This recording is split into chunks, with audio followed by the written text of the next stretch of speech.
Suatu ketika seorang manajer yang baru ditunjuk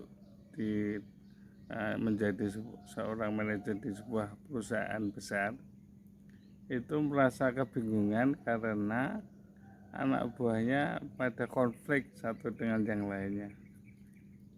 Lalu setelah dia berpikir beberapa saat, dia kemudian memutuskan untuk membuat satu kegiatan baru.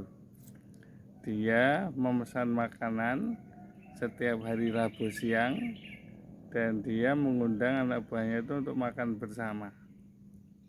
Minggu pertama, minggu kedua, minggu ketiga dia hanya lakukan makan siang bersama sambil ngobrol, sambil bergurau begitu.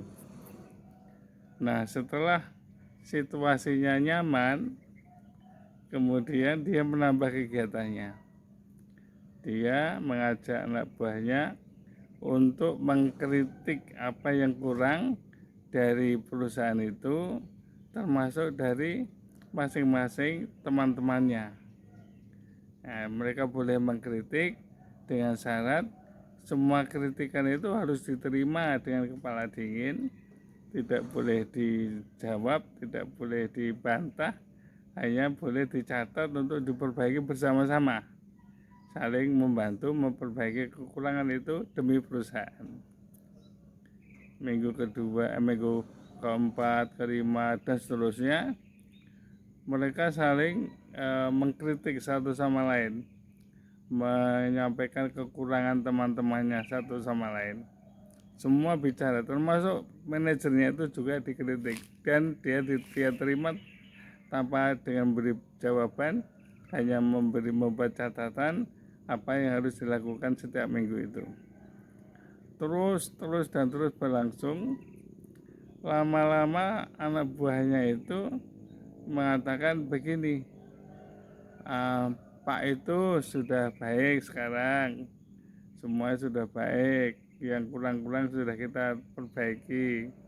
Yang lain juga mengatakan Pak ini juga sudah baik, Bu itu sudah baik. Nah, selanjutnya kantor itu menjadi efektif bekerjanya. Pesan moralnya adalah ternyata kejelekan itu ada batasnya juga.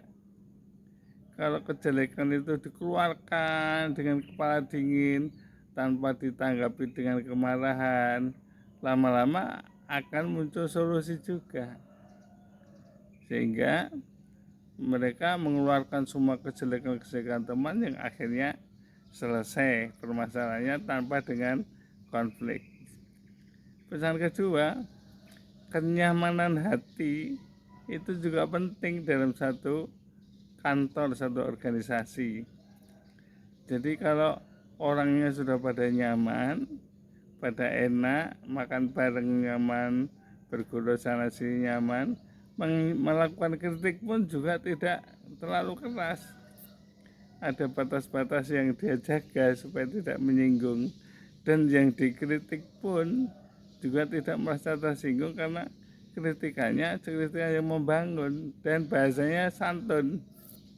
Jadi kalau kita mau memecahkan masalah dalam suatu organisasi, jadikanlah organisasi itu nyaman dulu, baru silakan mereka menyampaikan kritik dengan baik dan nggak usah ditanggapi, diterima dengan kepala dingin, dicari solusi bersama sehingga semuanya menjadi baik, semuanya demi kebersamaan.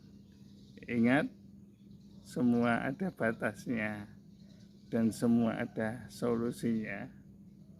Assalamualaikum.